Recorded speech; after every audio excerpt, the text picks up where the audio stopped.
Welcome to A&N In Depth. In the last episode, we were discussing digital strategy and how to make sense of our structure and how to honor our structure without allowing it to hinder our mission, especially when it comes to innovation. In this episode, we'll talk about the local church. After all, everything related to digital strategy involves people becoming Seventh-day Adventist and joining us in trying to proclaim this message to 8 billion people. So what is the relationship with digital strategy and the local church? To discuss this, welcome, Richard Stephenson. How are you, sir? Thank you so much, Pastor Sam. I'm thrilled to be here. Excellent.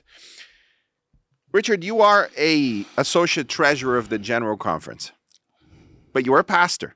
Yes. Which means you live in between these two parts of your heart. Right? And I've come to know your heart recently. You are a pastor first and foremost, which means you want to see the transformation of people as they fall in love with Jesus. That's right. And die to themselves and are reborn as children of God. That's exactly right. And on the other hand, you have been tasked to lead the digital strategy of the Adventist Church globally, at least for the General Conference, which has an impact globally. That's right. This means the bridge between the world church and the local church lives within you. How do you navigate the abstract 40,000-foot view with your desire to see lives transformed on the ground level? I think the first thing that comes to mind for me is that everything we do, we have to remember that local pastor in that local faith community, and what is the relevance to him or her? What is the relevance of what we're doing? Are we relevant to the mission and message of that local church? And that's the first question we have to ask ourselves. And it should be the recurring question that we ask for every bit of infrastructure, every initiative that we have, and every innovation that we explore. It must revolve around the relevancy of the local church. Over the last few years, we've been trying to see what works best from a digital perspective to that local church. And we've met some tension because, yes, we can build relationships online, but these are relationships with the world church. How has it been, the connection with the local church, when you cast the net around the world? Well, I would, and Pastor Sam, I would say that you have probably the most experience within our world church in this area. So I would like to turn the question around and ask the real expert. I would like to tell you that it's not been easy. Local churches are not ready to welcome visitors. It's difficult to get hold of anyone in the local church when you come from the world church. And that's the failure in the system. And there's no other way to put it. It is a failure. When you have someone who contacted you and you're providing pastoral care to them, they trust you, they're doing Bible studies with you, and you want to lead them to a local church, and then people arrive at the local church and no one talks to them. Yeah. Or we couldn't get hold of anybody to welcome them. And they come in, they come out and say, well, it's common for people to say, it's a very different experience to what I have here to what I saw there. Yeah. On the other hand, you have local churches that would be very welcoming if only they had visitors. So they're waiting for people to come, and no one comes to church anymore in that directly. And I think they would be very welcoming if they understood what it is the world church is trying to do. How did this visitor arrive at my door? Who's been interacting with them? What is that handoff, if you will? That's kind of a awkward term, but how do we make that connection with the local church? These are issues that we have to wrestle with, because the vineyard that God has called us to minister to is increasingly digital. It's online. This is where we can make these connections with people But the only way the connections are sustained, the only way that the connection continues on, is for them to get grounded in a local church, in a local faith community, and to be active locally, not just on a keyboard, but to meet and experience a faith family, if you will. Mm-hmm. That is the great struggle. And I would say one lesson that I think that I've learned, this is just in the very short time that we've been working together, Pastor Sam, is that we need to bring the local church along with us. And that local church includes the structure that is there to support that local church, which of course means we're talking about conference and union and division. But we need to bring them along with us so that it is not what we are doing, we as in the GC, but it is what the Adventist Church is doing. It's more inclusive, if you will. So what does that look like? What does that look like? I'm going to ask myself that question. What does that look like? Ideally, this is what that looks like. Someone from the local faith community, from the church or from the company that's doing a local evangelistic series. And let's say that we're using one of our social media channels to advertise for that local evangelistic series. We need someone, not just someone, but we need a team from that local church, I believe, who can interact along with us with the people that are clicking the ad to learn more information. When they click that ad, they're essentially opening their digital front door to us. And we need to ensure that our local communities, our local faith communities, are part of that conversation with them, so that when they do show up on the doorstep on Sabbath morning, there's someone from that community that says, I know you. I was on the other end of the line. I've been waiting for you. That's exactly right. I've been praying for you. There's a celebration in heaven because you're here. And I believe that connection only happens when it's not I'm doing this or the GC is doing this, but when the Adventist Church does this. We use the reach that the world church can provide, but that reach has to be grounded locally. It has to be sending our church members locally to be enveloped in a faith community. We have been testing many prototypes as part of the Digital Evangelism Initiative here at the General Conference. So this means we test our assumptions of what works and what doesn't. The first one was that we tested organic content in building relationships. And it had some success, but nothing compared to ads. Organic content, at least on Instagram and Facebook, it reaches your audience and their friends and family. Okay, so that's as far as it reaches. And our World Church page has about 1.4 million followers at the moment. So we regularly reach about 8 to 10 million people every month. And many of them send their prayer requests and initiate an online pastoral care relationship just from the organic content. We do not differentiate between Adventists and non-Adventists. Yeah. We provide online pastoral care to everyone.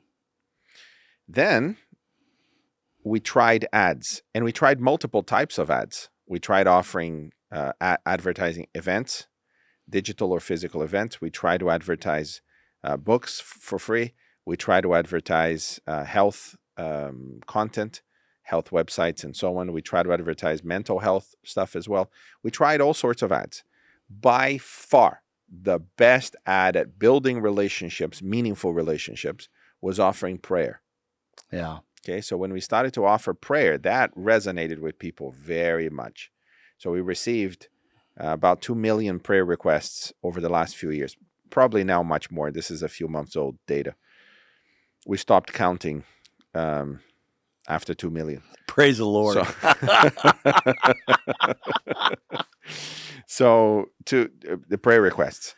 But the system failed. So you see, we're trying one step at a time, learning what works. Okay, so prayer ads work.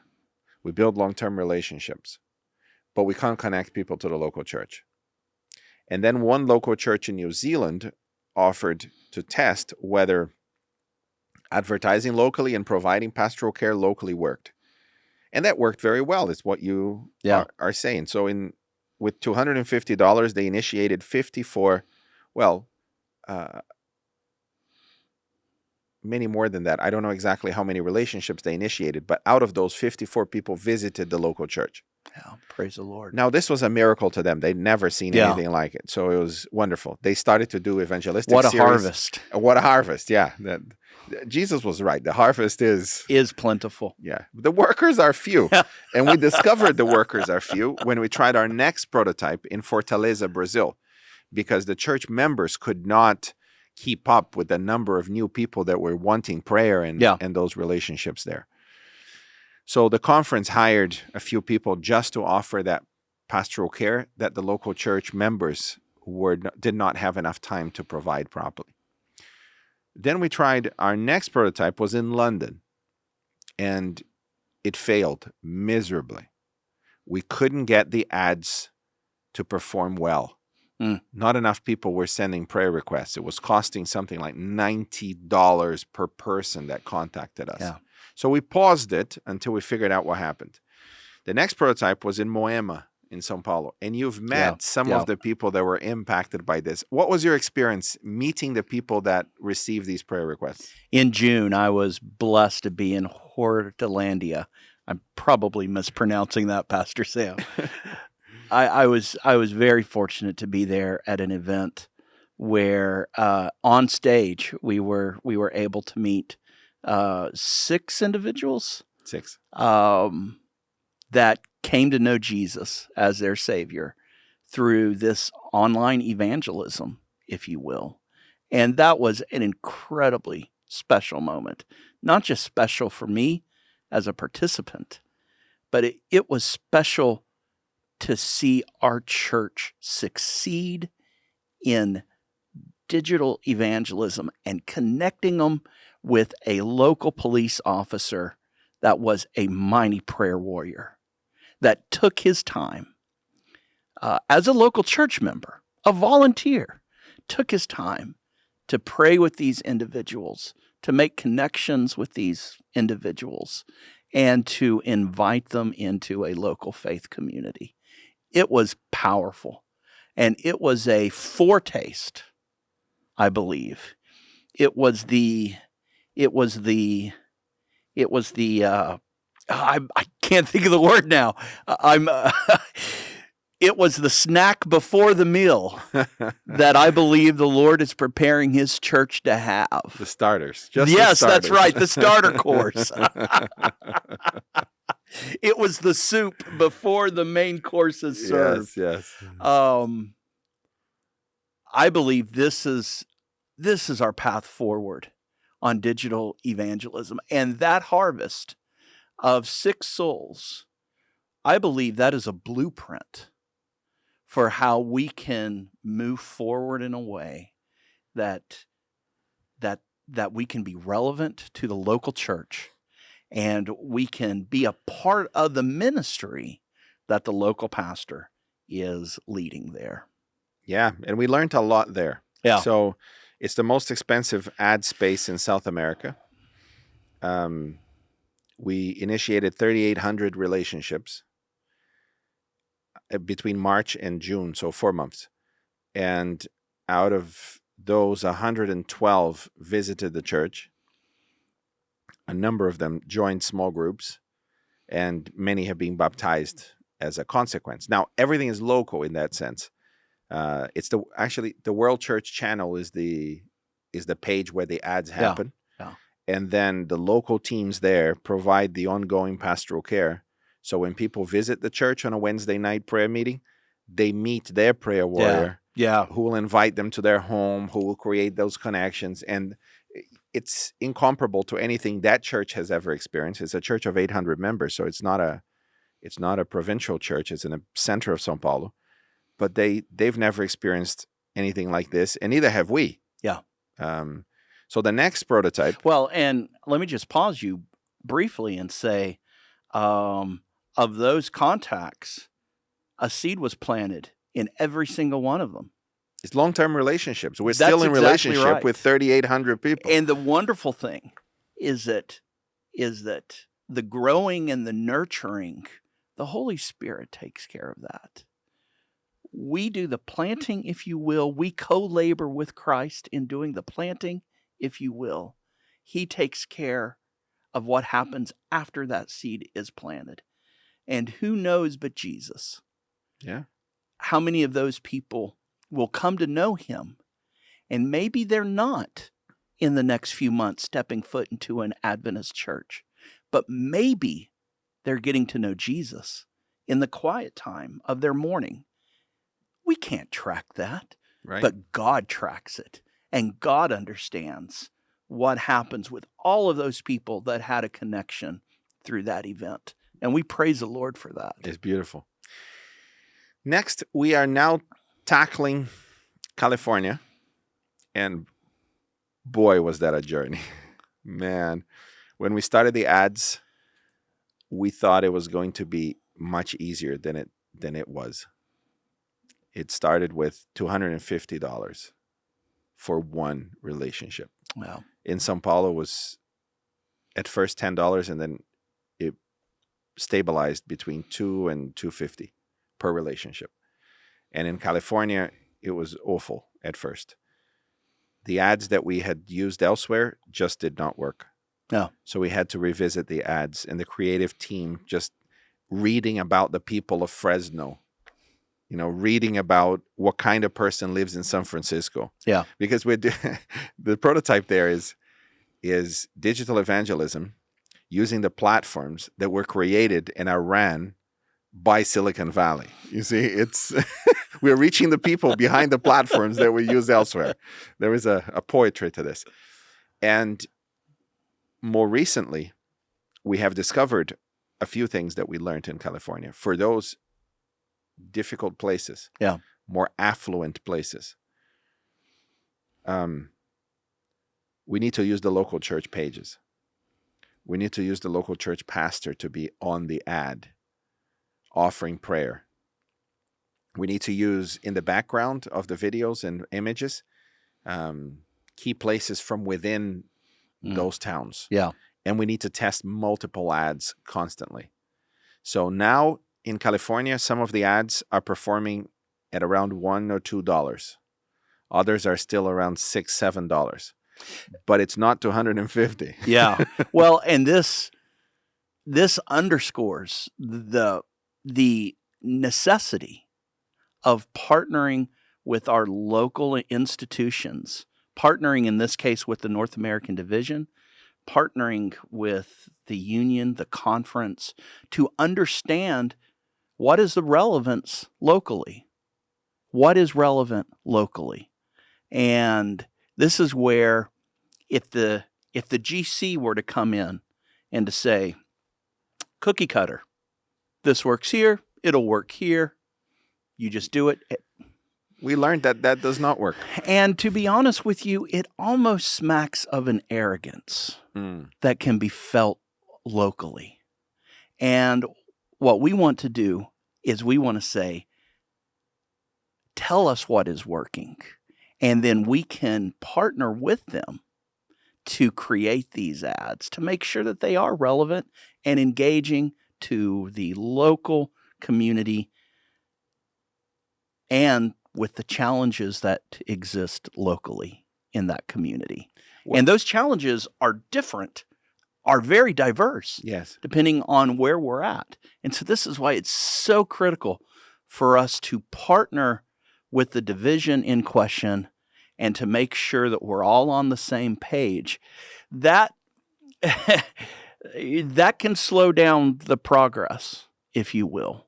But it is so critical for us to do our own due diligence in doing that, because that helps to ensure that what we're doing is really relevant. And I think that's one of the takeaways we've learned over the last couple years.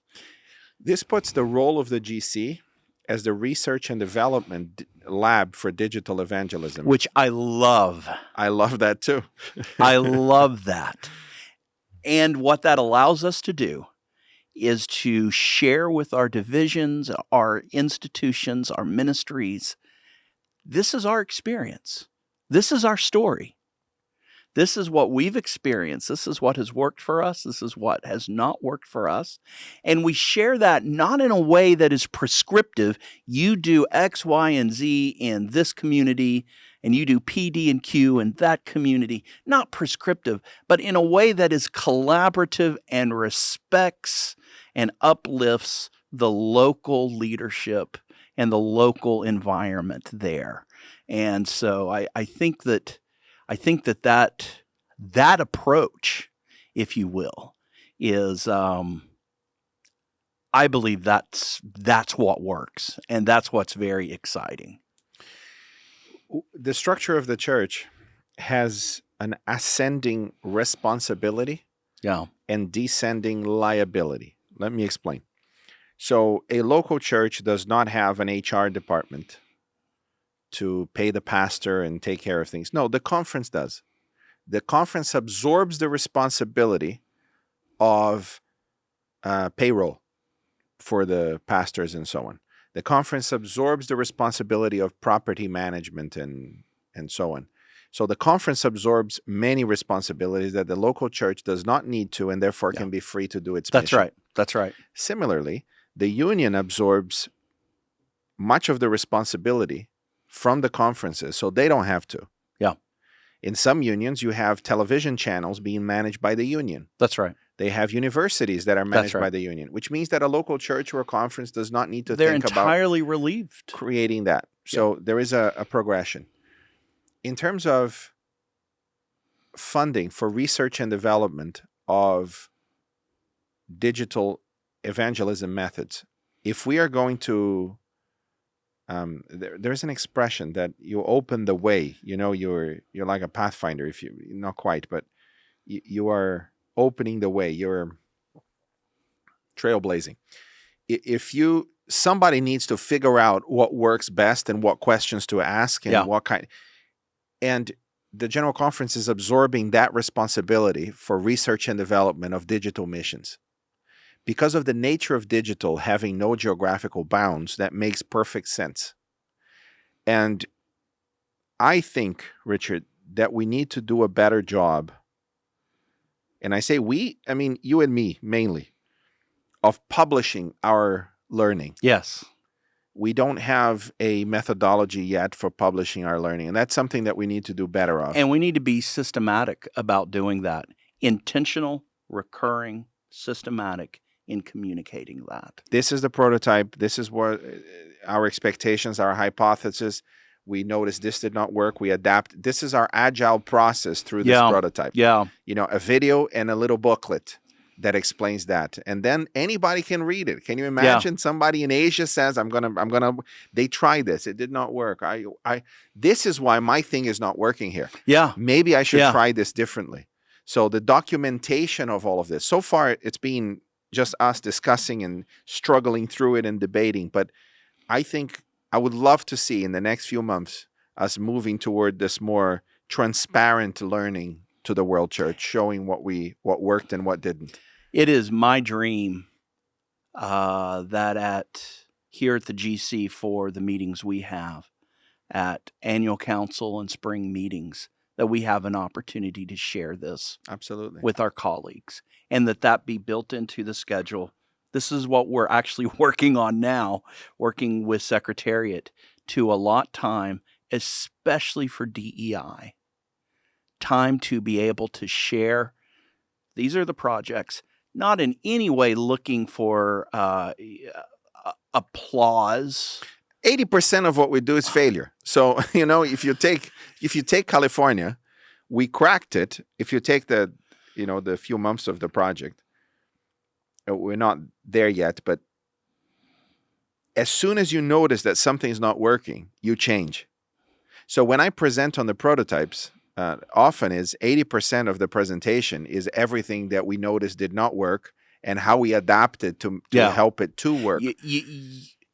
You mentioned agile a few minutes ago, and one of the key concepts of agile frameworks, agile project management, is that your successive failures become smaller and smaller in scope because you've learned by what that failure taught you, and you incorporate that in the next iteration of the project. Right. And so your failures, they become more and more targeted because you get more and more information.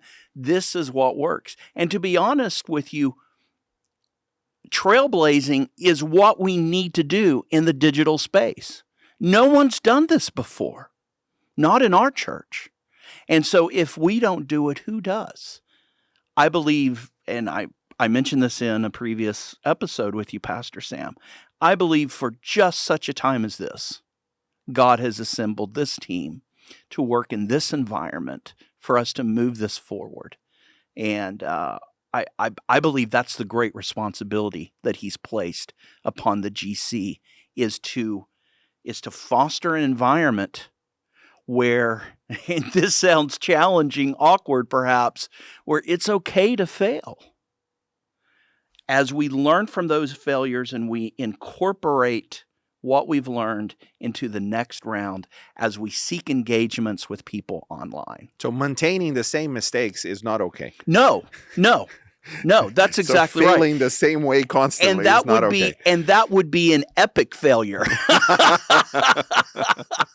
Is to maintain the same set of failures. Yeah. And I think that, there are many new questions that we need to tackle, I think, over the next few months or years. One, we've begun to really dive deeper into what it means to have a digital church or an online church. Yeah. Because during COVID, all of our in the places that had lockdowns, our churches existed only online. What does that mean? Yeah. What does it mean for membership? Yeah. Can you have remote membership? Yeah. How do you have, hybrid churches that exist? What if you're the only one that is an Adventist and there's no church near you? What does that look like for you? Yeah. So all of Is there a conference church then in that scenario? Yeah. And what does that look like? Are they competing, if you will? What if tithe is given by somebody who doesn't live in that country but is sent through? I mean, there are so many questions there that we're tackling at the moment. There is also the question, and it's an important question, what do we do with full-time employees of the church, full-time church workers, who are also content creators and are monetizing their content? What do we do with that? Yeah. Is that managed by the person directly? Is it by the church? Because they're receiving a full-time salary to work generally as pastors or Bible workers. But they have a very successful ministry online, and that's generating resources. And the reality is we have very established protocols and policies for book revenues. But we have nothing on digital. But we have nothing on digital. Yeah. So this is going to only get worse. What if they create they go down the road of online courses? So not only is their content monetized, the videos that people watch on YouTube and so on, but also the online courses. So there are a lot of conversations that are happening, but usually through the lenses of risk aversion, right? This is a risk. This is a risk. We need to stop this. We need to stop this. No, we need to empower every creative to reach as many people as possible. That's right. Because that's the mission. But we do need to take care of these administrative things. And so what else do you see that are conversations that we will probably have over the next few years? I can't think of any other from the top of my head at the moment. Do you have any that you can think of? I think the ones we've discussed are some of the most prominent right now. I think maybe one of the biggest challenges we have is a culture, and you hinted at it. We have a culture where we expect success on every single project.